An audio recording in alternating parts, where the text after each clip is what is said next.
মাধ্যমিক ভৌত বিজ্ঞান পরীক্ষা তো এসেই গেল, আর শেষ মুহূর্তের প্রস্তুতি চলছে জোর কদমে। তাহলে আর চিন্তা নেই, আমরা একদম সেই টপিকগুলো নিয়েই কথা বলবো যেগুলো থেকে পরীক্ষায় প্রশ্ন আসার সম্ভাবনা সবচেয়ে বেশি। চলো একেবারে গুছিয়ে নেওয়া যাক। ভৌতবিজ্ঞানের এই বিশাল সিলেবাসটাকে ভয় পাওয়ার কিচ্ছু নেই। চলো আমরা একসাথে একটা মাস্টার প্ল্যান বানিয়ে ফেলি, যাতে পরীক্ষার আগে আত্মবিশ্বাস থাকে তুঙ্গে। তাহলে আর একদম দেরি না করে সোজাসুজি কাজে নেমে পড়ি, কি বলো?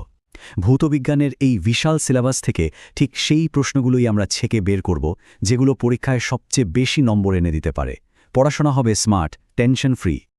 পুরো বিষয়টাকে সহজ করার জন্য আমরা ৮টা সবচেয়ে জরুরি চ্যাপ্টারকে মোট 4টে ভাগে সাজিয়ে নিয়েছি।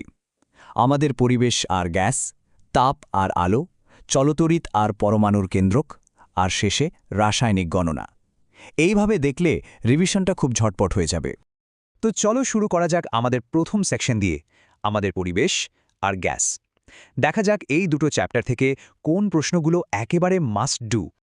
প্রথমেই একটা দারুণ ইন্টারেস্টিং জিনিস, মিথেন হাইড্রেট। জিনিসটা কি? খুব সহজ করে বললে এটা বরফের একটা খাঁচার মতো, যার ভেতরে মিথেন গ্যাসটা ফেসে আছে। ব্যাস, এইটুকু কনসেপ্ট মাথায় রাখলেই কিন্তু অনেক প্রশ্নের উত্তর দেওয়া জলের মতো সোজা হয়ে যাবে। আর এই মিথেন হাইড্রেট থেকেই একটা খুব কমন প্রশ্ন পরীক্ষায় আসে। সেটা হলো, একে ফায়ার আইস বা আগুনে বরফ বলা হয় কেন? নামটা শুনলেই কেমন একটা খটকা লাগে, তাই না? বরফ আবার আগুনে হয় নাকি? উত্তরটা কিন্তু একদম সিম্পল।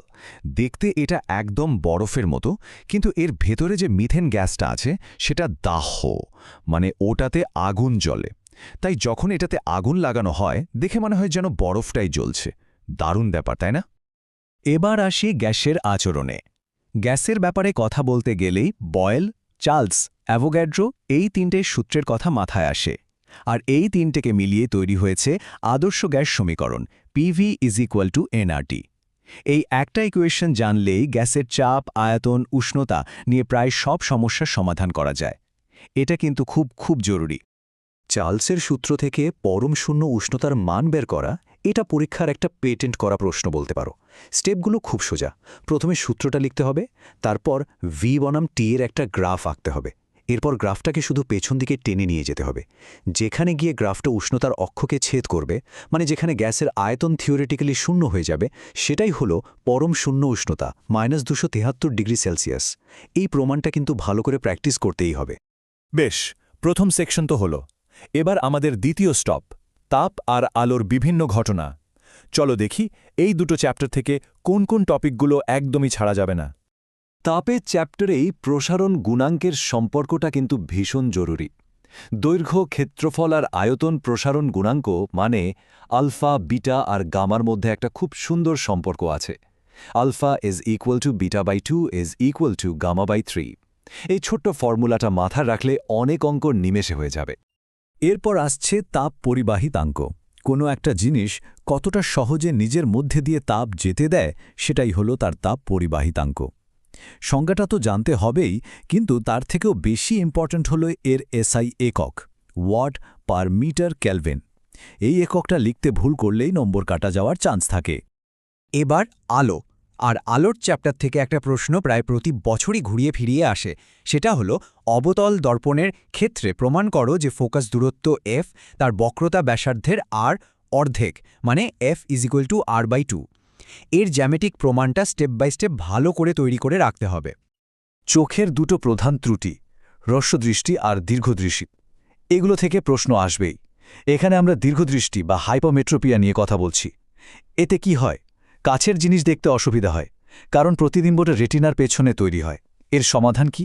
খুব সোজা, একটা উত্তল লেন্স ব্যবহার করা। এই লেন্সটা আলোক রশ্মিগুলোকে ঠিকমতো বাঁকিয়ে রেটিনার উপরেই ফেলে। চলো এবার এগোই ভৌতবিজ্ঞানের সবথেকে পাওয়ারফুল দুটো চ্যাপ্টারের দিকে, চলতরিৎ আর পরমাণুর কেন্দ্রক। এখান থেকে বড় নম্বরের প্রশ্ন আসে, তাই একটু বেশি মনোযোগ দিতে হবে। চলতরিৎ মানেই হল ওহমের সূত্র। এই সূত্রটা ছাড়া চলতরিৎ ভাবাই যায় না। উষ্ণতা ও অন্যান্য ভৌত অবস্থা অপরিবর্তিত থাকলে এই শুরুটা কিন্তু খুব ইম্পর্ট্যান্ট। পরীক্ষার খাতায় এই স্টেটমেন্টটা হুবহু লেখার চেষ্টা করতে হবে। আর পুরো সূত্রটার সারমর্ম হল এই ছোট্ট একটা সমীকরণ, V = IR। এখানে V হল বিভব পার্থক্য, I হল প্রবাহমাত্রা আর R হল রোধ। এই তিনটে রাশির মধ্যে সম্পর্কটা পরিষ্কার থাকলেই চলতরিতের প্রায় সব অঙ্ক করা সম্ভব। তেজস্ক্রিয়তা থেকে আলফা বিটা আর গামা রশ্মির পার্থক্যটা প্রায়ই আসে। এই টেবিলটা দেখলেই সব গুলিয়ে যাওয়ার ভয় কেটে যাবে। আধান, ভেদন ক্ষমতা আর গ্যাসকে আয়নিত করার ক্ষমতা, এই তিনটে পয়েন্টের ওপর ভিত্তি করে পার্থক্যগুলো মনে রাখলে খুব সুবিধে হয়। যেমন দেখো, গামা রশ্মির ভেদন ক্ষমতা সবচেয়ে বেশি, কিন্তু আয়নিত করার ক্ষমতা সবচেয়ে কম। ঠিক উল্টোটা আলফা রশ্মির ক্ষেত্রে। পরমাণুর কেন্দ্রক বা নিউক্লিয়াসের একটা খুব অদ্ভুত কিন্তু গুরুত্বপূর্ণ ব্যাপার হল ভর বিচ্যুতি বা মাস ডিফেক্ট। ব্যাপারটা কি?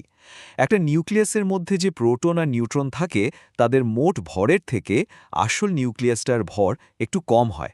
এই যে ভরটা কমে গেল, এটাই আসলে আইনস্টাইনের বিখ্যাত E=mc² সূত্র অনুযায়ী শক্তিতে রূপান্তরিত হয়ে যায়। আর এই শক্তিটাই নিউক্লিয়াসটাকে একসাথে ধরে রাখে। আমরা একদম শেষ পর্যায়ে চলে এসেছি। আমাদের ফাইনাল সেকশন হল রাসায়নিক গণনা আর পদার্থের বিভিন্ন ধর্ম। চলো রসায়নের এই জরুরি বিষয়গুলো ঝালিয়ে নেওয়া যাক। আয়নীয় আর সমযোজী যৌগের মধ্যে পার্থক্য, এটাকে 3 স্টার টপিক বলা যেতে পারে, পরীক্ষায় আসবেই প্রায়। এই টেবিলে 3টে মূল পার্থক্য দেওয়া আছে: গলনাঙ্ক, স্ফুটনাঙ্ক, দ্রাব্যতা আর তড়িৎ পরিবাহিতা। আয়নীয় যৌগের ক্ষেত্রে এগুলো সাধারণত হাই হয়, আর সমযোজী যৌগের ক্ষেত্রে লো। এইটুকু মনে রাখলেই চলবে। শিল্প রসায়ন থেকে হেবার পদ্ধতিতে অ্যামোনিয়া প্রস্তুতি খুব ইম্পর্ট্যান্ট, বিশেষ করে এর শর্তগুলো।